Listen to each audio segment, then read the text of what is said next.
If you find yourself needing legal services and getting ready for that first meeting with a lawyer or a law firm, and maybe you're intimidated or not sure where to start, what kind of questions or ideas to bring to the meeting, well then, this video is for you. My name is Pamela Metani, and I'm the principal lawyer and founder of Graphene Business Law, a law firm headquartered in Ontario, Canada, providing virtual services to business owners and entrepreneurs all across this province. Today's video will be primarily catered toward, of course, our clientele of business owners and entrepreneurs, but all of these questions would apply to any kind of law and any kind of legal matter you're struggling with. Of course, if you're new to this channel, feel free to go ahead and click on the red subscribe button down below and give this video a thumbs up. Now, as a lawyer myself, you can imagine that I've seen all sorts of clients come my way, and I can tell you that it goes without saying, the clients that are best prepared get the most out of their time with us, whether they're best prepared in that initial consult of a meeting or whether they're best prepared throughout the entire journey. And when I say prepared, I mean in every sense of the way, although we won't be talking about all those ways in the video. But for example, the clients that have, the most organized stack of written evidence, for example, the clients that have their timelines best sorted out, the clients that have their goals and aspirations best figured out, and they've taken time to maybe even consult with other professionals. Again, because it's Graphene Business Law, we're talking business owners, entrepreneurs. These other professionals might be accountants, for example, advertising agencies, fulfillment centers, whatever the case might be. Now, what are some questions? Let's say you're heading into a first meeting with a lawyer. That first, usually it's called a consultation. What are some questions you can ask to make the most out of your time after you've shared your side of the story? Because I imagine any lawyer you're speaking to should have some sort of checklist as to questions they're asking you, right? So for example, if you come to Graphene for any kind of business matter, of course, we're going to cater specifically to that business matter. If it's a partnership agreement, if it's a shareholder, if you're buying a new business if you're buying a business outright, these undertakings all come with different checklists on our end, and we'll go through that with you. But what about you and your understanding and you making sure that you feel you got the best out of this time and you got the most clarity out of our meeting together?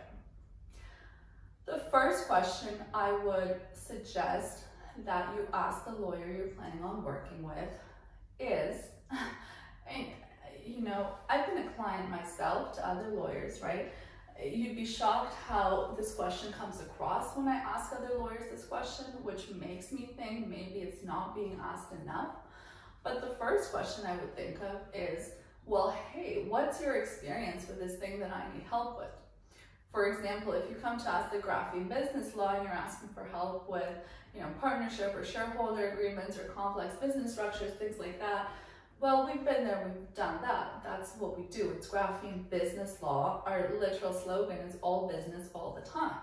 However, not every shop is like that. There's lawyers at firms that can do so many things, so practice so many different areas. And it might be that specific thing you're looking for help with, they might literally have done once in their career, but it's still a service they're putting out there for the purpose of potentially attracting clients. So the first question, again, I would ask is, what is your experience level with this thing that I'm needing help with? And that answer should help you gauge, if you're hearing a lot of a lot of long words that kind of aren't adding up to anything, well, maybe you want to pursue another practitioner. Or if you're hearing like really specific, I've been doing this since 1988 and I've done this and this and this and this. Different answers, of course, are going to provide you with different insights as to the experience level of the practitioner you're speaking with. And why wouldn't you want somebody that is experienced in that exact thing that you need legal services on? That's the first question. The second question I would ask would be, and I thought if I should put the second or third because I'm trying to put them in order of importance, but the second question I think I would ask is, overall idea as to where your matter could land, as to what direction your matter could go in. For example, if a client is coming to us at Graphene Business Law, where right now most of what we're doing is transactional work, which means I'm drafting agreements, putting really strong agreements in place for you and your business ventures, whatever those ventures are. I would imagine you'd be interested in knowing, all this good work we're putting into this agreement, where do we think it will actually land with the other party you're going into business with, right? It's one thing for a lawyer to provide you this like pristine ivory tower piece of paper, stitched in crystal, but what value will this have in the real world when you present the other party with this? Is it going to be a nothing? Is it going to be a reasonable conversation where, of course, you'll have to concede a few points, the other party concedes a few points? Where is that going to go? And the experience level of the lawyer, of course, will feed into the second answer as well. If your matter happens to be one that's being litigated, for example, so perhaps a little more adversarial depending on the matter, well, you would ask, which direction do you think this will go in? And I want to be very clear here. It doesn't make for a bad lawyer that they can't give you a specific answer. Nobody can give you a specific answer, especially in the litigation context. I heard a saying once from one of my law school professors that the best, most crystalline case in law has an 80% chance. Like the best. You've got the flawless evidence, the other side has just dirt, That kind of case, like lid closes kind of case, is going to have at most an 80% chance. And of course, that's partly because the decision maker in our legal system is a human being, and you don't know where they're going to be at that day, how they're going to decide, etc., etc., etc. Okay, so, but either way, whether you're on the litigation front or looking to draft a really strong agreement to further your business dreams and goals, you should be asking that lawyer, after you've asked them about their experience level, just the overall direction they think your matter will go in. And, further disclaimer, I guess, is that the point of this question is not to go back to that lawyer, and if a different outcome is obtained than the one they might have informed you of in the consult, to say, like, we're done here, you suck, I didn't get what you said I would get. That's not the point. The point is for you to best inform yourself as to the kind of person you're talking to in having that conversation with the other lawyer, and seeing how good of a fit is that for you and your business. Excuse me. Okay. The third question I would ask, and this question I feel is becoming increasingly important as we see so many changes in the legal landscape, it's about billings and cost, right? It goes without saying, this is an obvious question, but the reason I didn't put it first in importance is because the first question I had obviously was about the experience level of the lawyer. If a lawyer is not experienced, what does it matter if they're billing you like half of what somebody else would? If the lawyer is super experienced, they're worth that extra money if you feel their billables are, a little higher than you might have gotten somewhere else, right? With legal advice that you'd be contracting with or retaining another lawyer for, I'm not sure that getting the cheapest advice in the world is what you should be looking for, right? That's why we ask those two questions first, about experience and possible outcomes, and just bigger picture of what would really matter to you, which is the success of whatever you're undertaking. With the costs, this question is of course top 3, and that's because you need to be really clear on what your lawyer is billing you for. Big picture, there's lawyers that bill by the hour. There's lawyers nowadays that are billing more and more with flat fee structures. And that's because as better legal tools come out, sometimes lawyers are able to do things a little bit quicker on their own or more quickly on their own. And they can translate those savings, of course, to their clients. At Graphene Business Law, we employ all of the latest legal softwares, and we do translate that time efficiency to our clients as well. That being said, there's always going to be, even on the most clear billing structure in terms of hour of substantive work conducted, there's always going to be nuances. Every call your lawyer has with you, what are they billing for that? Every email your lawyer sends you or reads or reviews from you, reviews that you've sent them.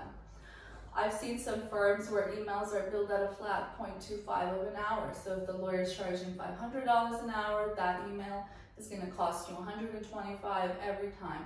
Whether it's a few words that they're sending, or if you want to think of it from a value perspective, I remember I saw a firm once and they genuinely, no matter how complicated the email was, they still stuck to that 0.5. Like that was their, truth put out to their clients. It's a 0.5 per email, whether it says okay or whether it's 5 paragraphs long. That was their practice.